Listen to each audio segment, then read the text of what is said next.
รถไฟมาจอดบ่ได้รับอนุญาตนี่ฮะโอ้ใจอันบ่เห็นพี่น้องเจ้าของมาอยู่ใส่นาะโว้อยู่พี่สบายดีจ้าเอสบายดีสวัสดีจ้าผัวเพออีกเด้อน้องน้องดิสบายดีจ้าปลาอร่อยมากได้จังไหนวะบ่มุกเจ้าไปใส่ซันนี่นะไหนน้องกินอันนี้จังมาน้ำมีผู้หนึ่งยังผู้หนึ่งพี่น้องยังผู้หนึ่งใส่น้องสบายดีน้องพลอยสาวนะดีป้าตัวเปิดสิเปิดตัวได้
กายสบายดีกัน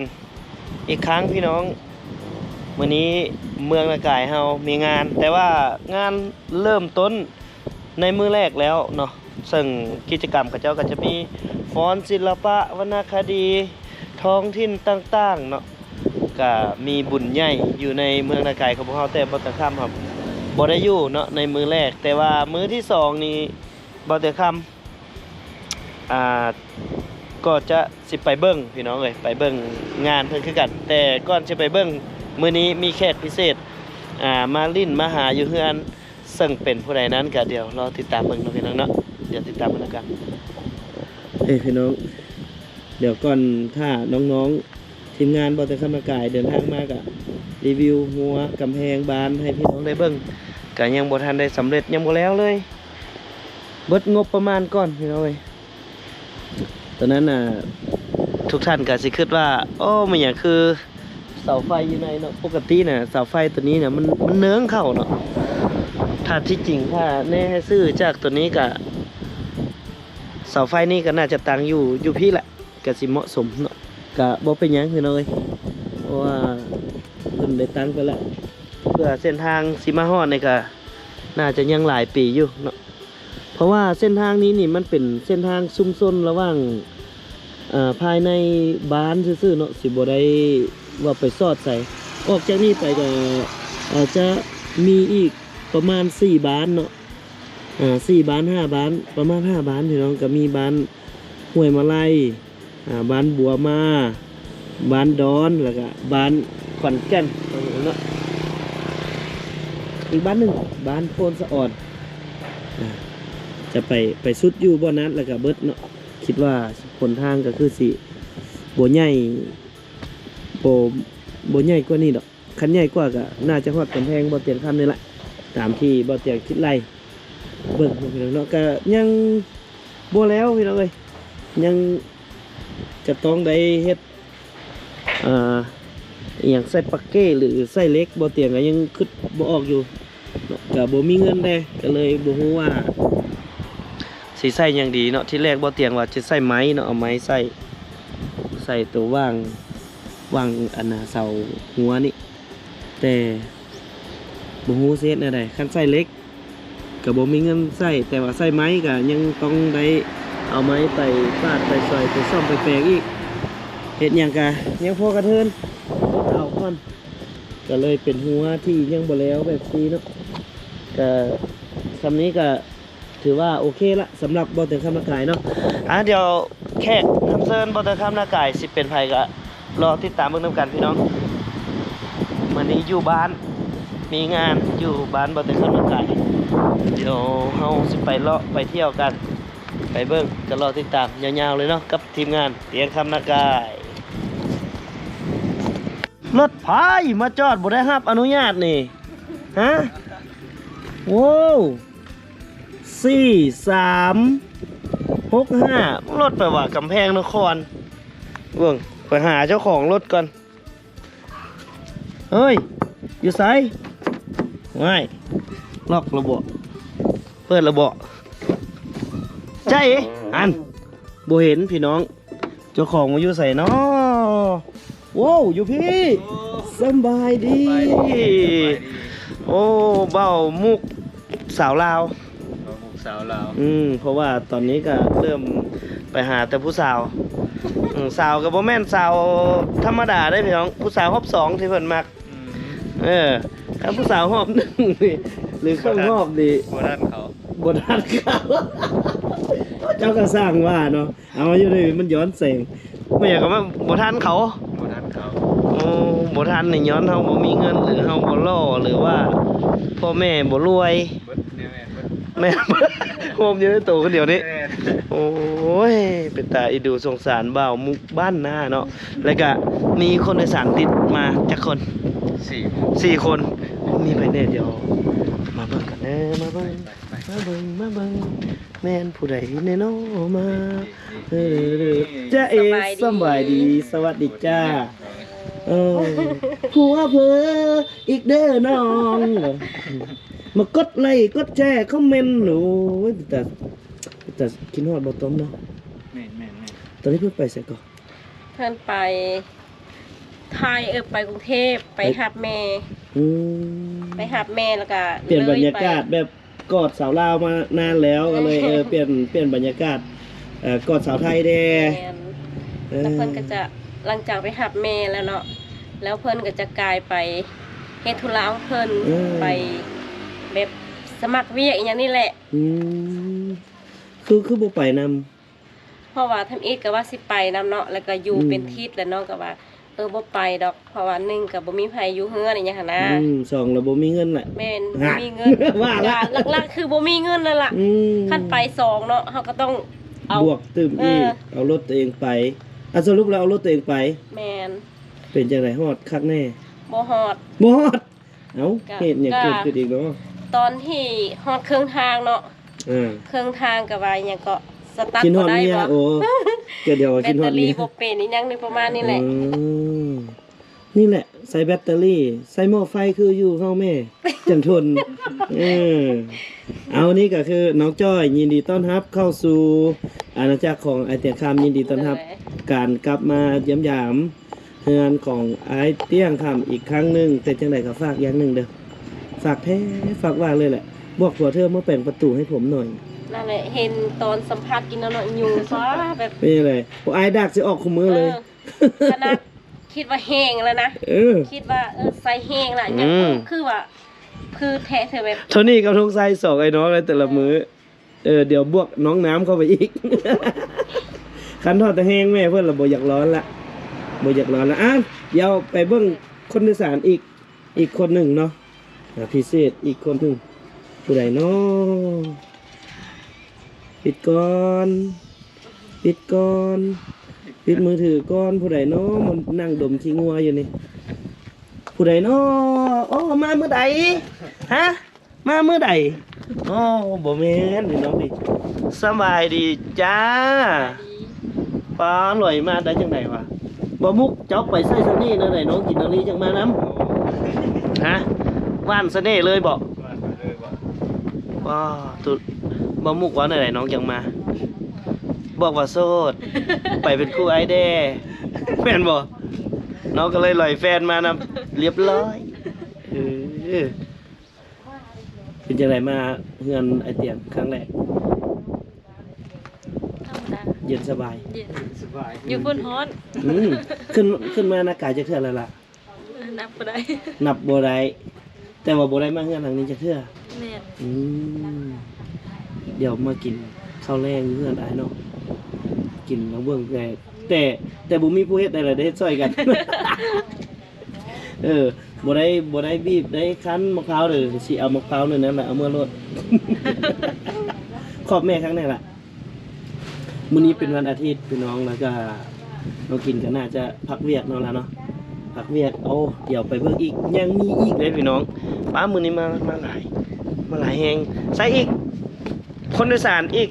2ท่านเด้บ่4ท่าน ตอนนี้เชิญขึ้นบ้านได้เลย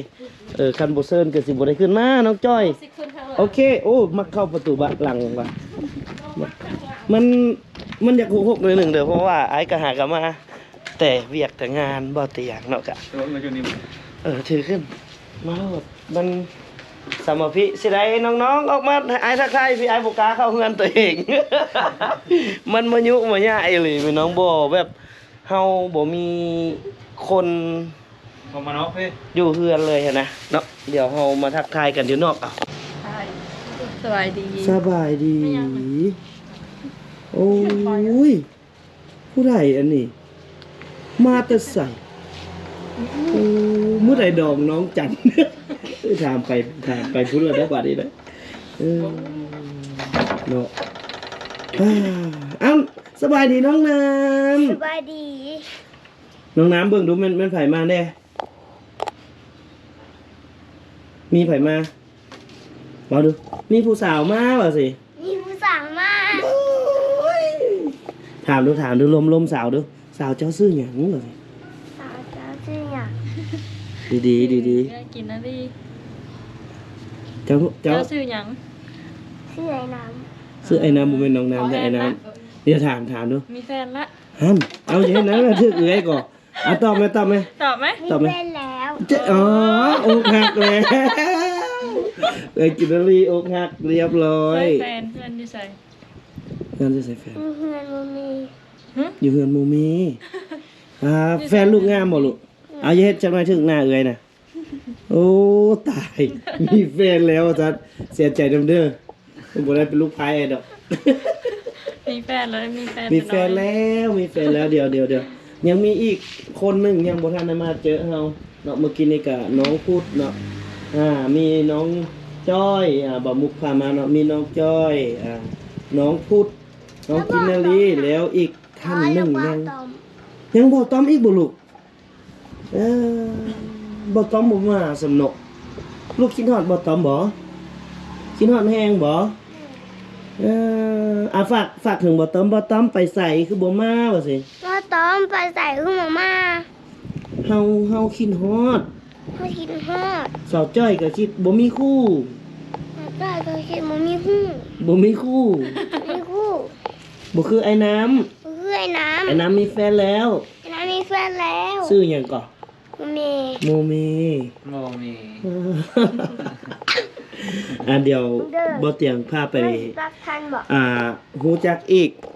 ท่านหนึ่งพี่น้องยังมีน้องอีกคนหนึ่งที่ว่าเดินทางมาร่วมกับทีมงานเนาะซึ่งกิจกรรมของเฮามื้อแลงยังมีพี่น้องแต่ก่อนจะฮอดกิจกรรมนั้นเดี๋ยวรอเบิ่งเนาะพี่น้องเนาะว่ามีหยังกับทีมงานเฮามีผู้หนึงยังผู้หนึงพี่น้องยังผู้หนึงใส่น้องสบายดีน้องพลอยสาวนะดีป้าตัวเปิดสิเปิดโตได้3 รอบ 4 รอบหักแตกแล้ว โมเมนต์เราเอกาไงลิโอ้เอาดีใจที่น้องๆได้ขึ้นมาได้ข่าวว่ามีปัญหาอย่างไร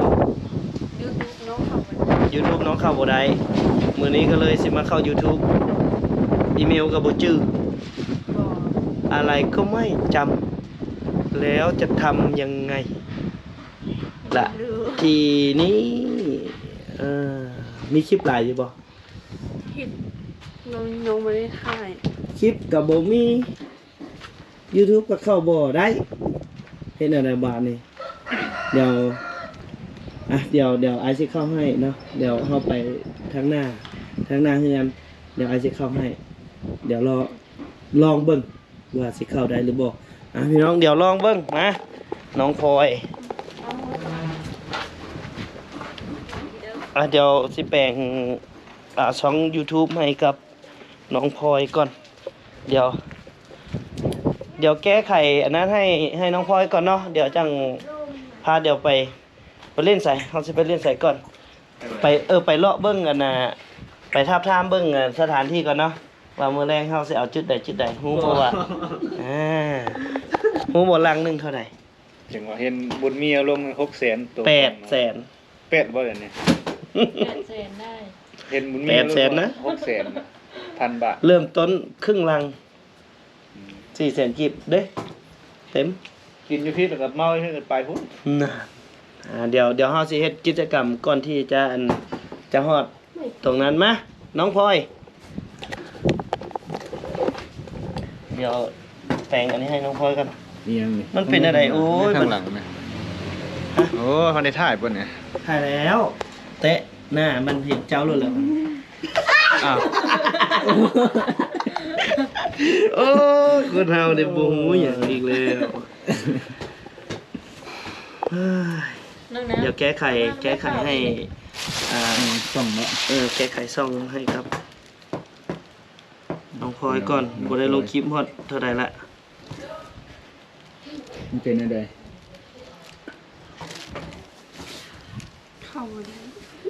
ตัวนี้ก็เข้าบ่ได้ว่ะ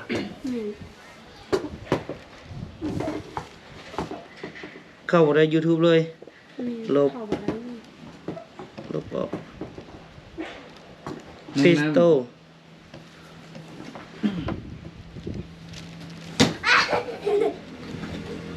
เข้าบ่ได้ก่อนเนาะแนวเน็ตบ่มี9282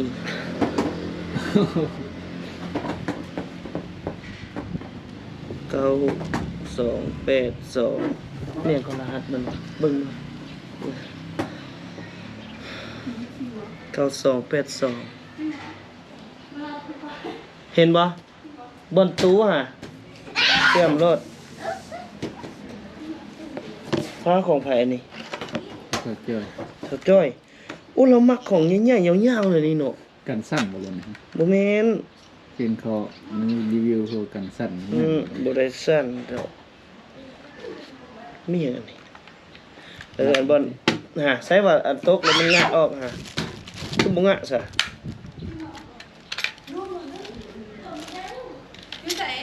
ตัวใหญ่ หั่นนะอยู่แว่นหั่นน่ะอยู่แว่นตู้หั่นน่ะตู้โซ่หั่นตู้กล้วย ไม่ได้เกี่ยวตัวใหญ่ ตัวมันเอา ตัวใหญ่เมื่อกี้อ่ะ ตัวหยังน่ะ ำใส่ สบอยดอกน้องน้ำมาเห็นผู้สาวเลยสบอยเลย สมพ่อแล้วมันจึง ตั ทิ้ง ว มัน ใหญ่ ลง ก็หูน่ะ ตัวยังก็เป็น เห็นบ่ หมดบ่หมดนี่บ่ เก้าหยังก็รหัสนั่นใดของเจ้านี่ นิ้วมือเลย นิ้วนี้ คือบ่เอานิตริน สแกนนิตรินเอา จังวะ บ่แม่นอายเคยอันนั้นให้เจ้าบ่ฮะคนละหันเด้อ 3 อายเคยส่งให้เจ้าบ่บ่อายเคยส่งให้บ่ คือบ่เห็น กาบวก11ได้เท่าไหร่กาบวก11 บ่ฮู้ เศร้าอีก ทราบบ่ ก็บวก11เท่าใด บวก11เป็นเท่าไหร่ 11บวก11เด้บาทนี่เนาะเลยบ่ได้เฮียน 2บวก 50แต่2บวก50ได้เป็นเท่าใด 2บวก50บวก หาบวก100 ไปเลยบ่ได้เพิ่นบ่ตอบเด้บ่ตอบอีก บ้านฝากเอากินไปหาผู้บ่าวแน่ มาแรงก่อน นิสัยผู้บ่าวหลาย บอกดูอยู่ไสผู้บ่าวหลาย นิสัยผู้บ่าว อยู่โรงเรียนน้องน้ำมีบ่ผู้บ่าว มี น่าผู้ใดหล่อก็หมู่ไผหล่อก็หมู่อยู่โรงเรียนลูก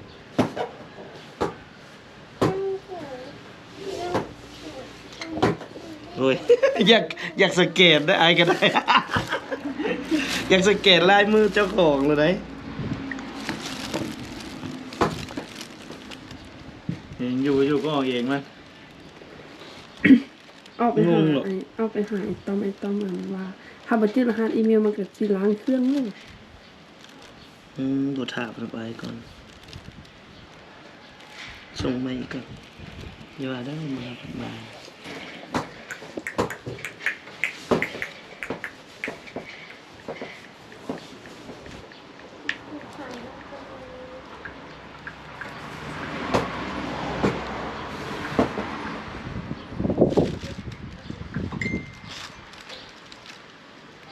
ติดต่อสาวให้เพื่อนผมหน่อยมาสิมาเฮ็ดคอนเทนต์เปิดใจน้องกินนารีนี่เอาผู้เฒ่าเท่าไทยได้บ่เอาบ่เอาแบบบ่แม่นผู้เฒ่าเท่าลืมสูงวัย สูงวัยไทยเอาบ่เอาประมาณ50 70 60ประมาณนี้เอาประมาณใดดีอันเลขเดี๋ยวว่าน้องคิดว่า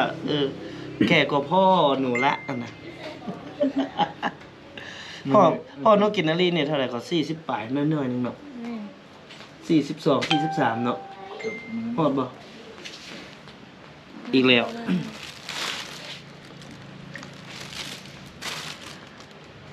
เอาบ่อาสิพาไปจีบเอาแบบผู้บ่าวประมาณ60หรือ50ประมาณนี้เนาะหลายเทื่อเด้อเอารับสมัครผู้บ่าวไทยข้ามมาโลดมีสาวๆแถวๆนี้หลายอยู่เดี๋ยวสิพาไปจีบจัก2-3สาวมีบ้านนาดีนี่บ้านกวนควายก็มีเนาะน้องลิลลี่เนาะเดี๋ยวสิพาไปจีบน้องลิลลี่นำลิลลี่นี่ก็งามเด้เพิ่นแต่งโปรไฟล์คมงามนึงแม่นบ่น้องพลอยน้องพลอยก็รับสมัครอยู่เพราะว่าแต่ว่ามามั่นไว้ก่อน3 ปีจังค่อยได้แต่งตอนนี้15ฮอด18แล้วแต่งได้รับบ่จำกัดอายุตั้งแต่70ลงมาบ่จำกัดอายุเลย70ลงมาย่างได้แล้วโอเคนะเรากินเนาะ สักไม่เท่าอ้วนหาเอาอย่างได้โอเค ว่ากูสิอยู่ตรงนั้น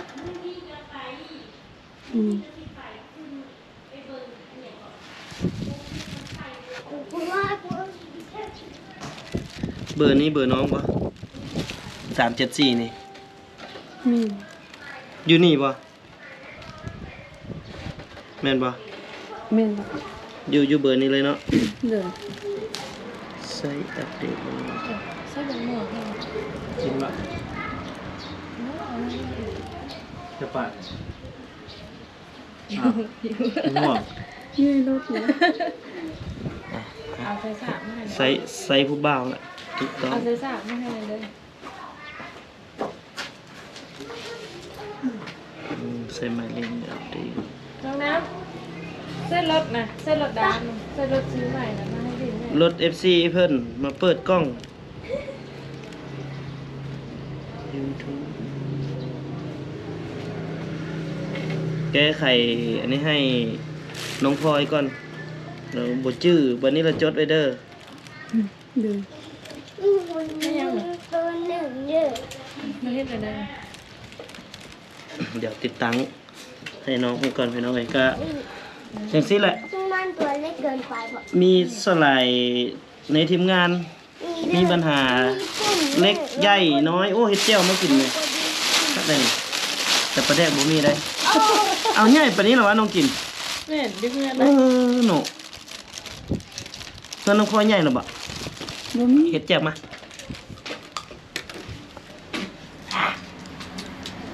หยาง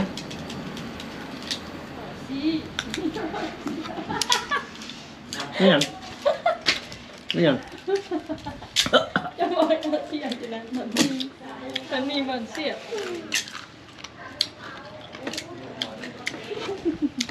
จริงมันก็เบ็ดมือได้บ่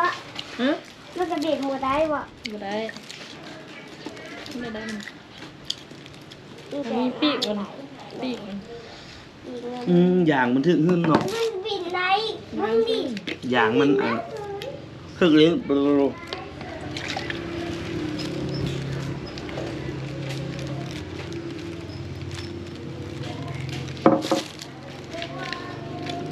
ตอนนี้พี่น้องตอนนี้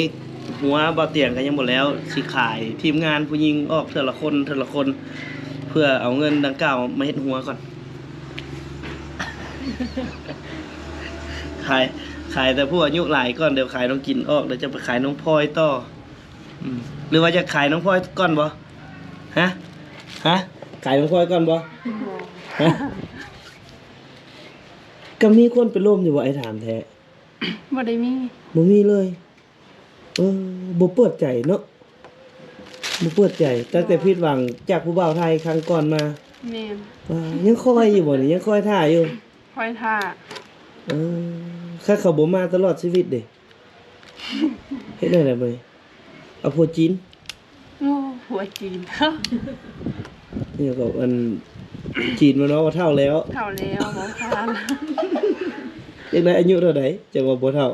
12 ปี เด็กน้อยหักก็ขึ้น หาก็ขึ้น 10 ปี12 ปี บ่มันเอาไปเฮ็ดนั่นไปอ้อลุงฮวกบ่จังหวะน้อยพะเนาะอันนี้เด้มีคนไปหาจักเทื่อละผู้บ่าวเฒ่าผู้บ่าวแก่บ่มีวะแต่ผู้บ่าวน้อย บ่มีผู้บ่าวแก่ผู้บ่าวน้อย เดี๋ยวสิหาผู้บ่าวแก้ไป เนาะเอาประมาณ70เนาะไหวบ่70ต้องถามอันนี้ว่า ง่าย ถามว่าเขาย่างไหวบ่ มาคันอันเป็นอันน่ะผู้บ่าวไทยนี่70นี่ยังแข็งแรงอยู่เด้อไอ้พาไปตอนนั้นหั่นไปปีนอันนั้นก็ได้น้องพลอย ปีนผาผู้พม่านหั่นน่ะได้เสยนั่นธรรมดาอย่าประมาทเด้อเนาะเอาผู้บ่าวจีนว่าใช้เงินหยวน เดี๋ยวเฮาแปลงนี้ก่อนพี่น้องแป๊บนึง